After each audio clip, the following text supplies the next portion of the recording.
And we finish off our fellowship with Boromir of Gondor, what you might call the black sheep of the fellowship. Boromir was well beloved as a leader in Gondor, so we need the charisma to match, along with the Horn of Gondor to strike fear into the hearts of the enemy. We also need to be fiercely protective. Boromir died defending Pippin and Merry, and one of the ways the ring tempted him was offering him the strength to protect his nation and his people. He was the only member of the Fellowship besides Frodo who really gave in to the ring's temptations. So we'll need to have a slight lapse in judgment, shall we say. For ability scores, we'll do one last standard array. Multiclassing minimums for those of you rolling at home are Strength and Charisma. Starting off strong with our 15 in Strength. Boromir tended to be the brawn to Faramir's brain. Dexterity is 10. We use heavy armor and a shield. We're not especially nimble. Then Constitution can be 14. After all, the mightiest man may be slain by one arrow, and Boromir was pierced by many. Intelligence is 12. He's certainly not dumb if he's leading troops to victory, but we'll dump Wisdom purely because he fell to the ring's manipulations. We'll finish off with a 13 in Charisma, because everyone loves the commander who realizes that a shorter speech leaves more time for drinking. Boromir is of the race of men, so as a human, we'll get +1 to all our ability scores. Then, we'll take the Knight of Solamnia background for proficiency in athletics and survival, along with a free feat. As a squire of Solamnia, we learn to mount up faster, so we only use 5 feet of movement to mount or dismount. We can also make a precise strike. Once per turn, we can give one of our attacks advantage, and if it hits, we deal an extra d8 of damage.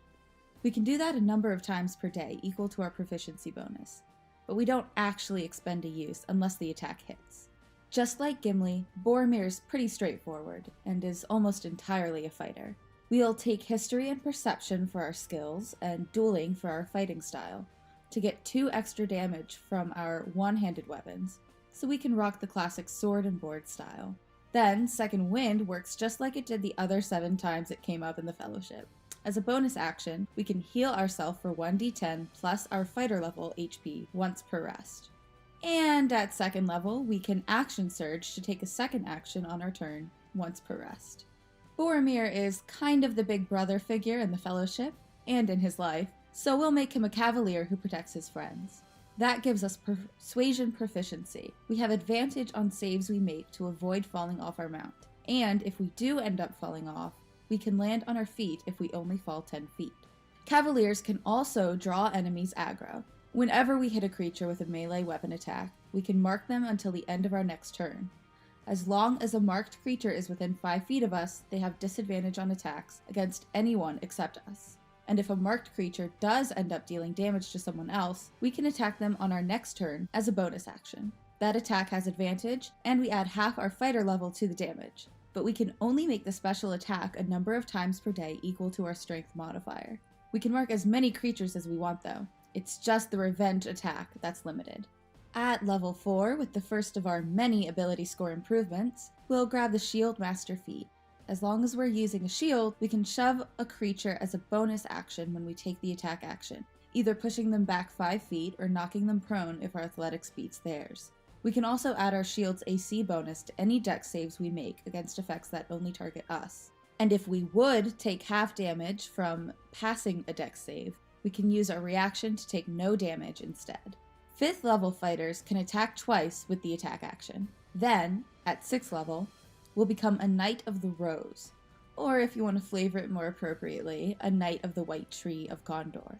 We can round off our Constitution to 16, and a number of times per day equal to our proficiency, we can boost someone's morale. As a bonus action, we pick a creature within 30 feet, and we can pick ourselves, by the way, and give them temporary HP equal to 1d8 plus our proficiency and Constitution modifiers.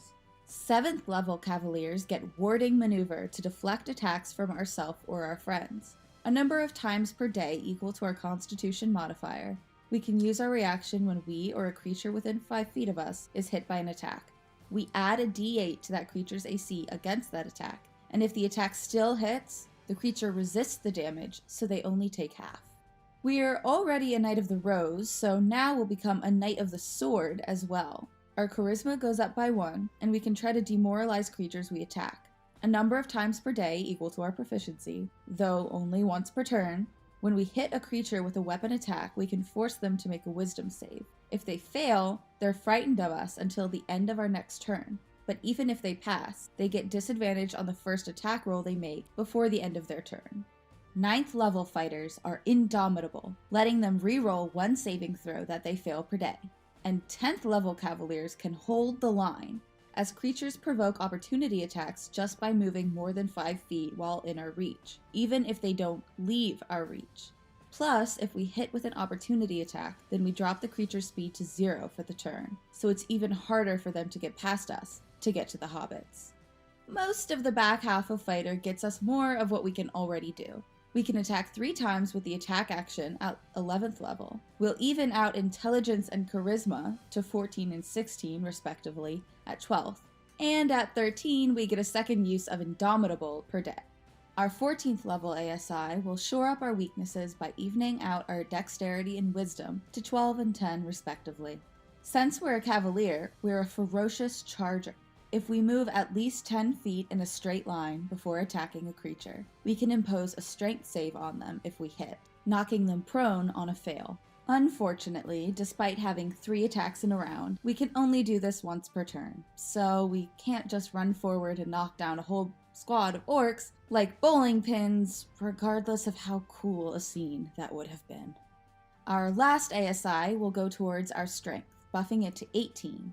And at 17th level, we get both a 3rd use of Indomitable per day and a 2nd action surge per rest, though we can't use both action surges in the same turn. Now we finish off the build as a Paladin. Divine Sense can tell us where Celestials, Fiends, and Undead are within 60 feet as an action, and Lay on Hands can keep us in the fight even longer than our other fighter abilities already could. 2nd level Paladins get a fighting style. We'll take Tunnel Fighter. As a bonus action, we can enter a defensive stance until our next turn. While in our stance, we can make opportunity attacks without using our reaction, so whenever an orc tries to get past us, we can cut them down. We do get Paladin spells at this level, but other than Heroism to ward away fear and maybe Compel Duel, there really isn't anything we're too interested in. Just spend the spell slots on a couple of Divine Smites. Our capstone is the 3rd level of Paladin. We're immune to disease thanks to Divine Health, but more importantly, we finally succumb to the power of the ring and become an Oathbreaker.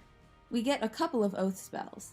Hellish Rebuke deals fire damage to a creature that hits us, and Inflict Wounds deals necrotic damage with a touch. But we're really here for our Channel Divinity. Not so much Control Undead. That's honestly more Aragorn's thing. No, we want Dreadful Aspect. As an action, we can blow the Horn of Gondor to give our enemies pause. Each creature of our choice within 30 feet has to make a Wisdom save, and if they fail, they're frightened of us for up to a minute. I mean, honestly, what else would you expect from the Captain of Gondor? Now that the build is complete, let's take a look and see what we've done. First of all, we have so many attacks. We get 3 from the attack action alone, plus we can action surge to get another 3, and with our defensive stance, we're only limited by however many creatures try to get by us. We also excel at applying disadvantage on attacks. Every one of our attacks can mark a creature, so they have disadvantage to attack anyone except us. Plus, we have multiple fear attacks with our Channel Divinity and Knight of the Sword. Marking is especially potent with our opportunity attacks, since marked creatures only have disadvantage while within 5 feet of us, and our opportunity attacks drop their speed to 0. All of this, plus things like Warding Maneuver and Knight of the Rose, mean we're really good at keeping our friends from getting hurt. Unfortunately, it comes at the cost of focusing enemy attacks on us. We do have a little bit of healing from Second Wind, Lay on Hands, and even Cure Wounds if we want to actually take spells, but we'll really want Boromir's full plate armor to take all those hits. If we stay in the lighter stuff he traveled in, we'll just end up riddled with arrows while the hobbits are kidnapped. Ooh. Too soon? We've also got low wisdom, and that's an extremely common save. It was intentional, of course, since he got taken by the ring, but it is still a weakness. No matter who you are, Captain of Gondor or not, sometimes you just can't escape your fate. I would have followed you, my brother. My captain.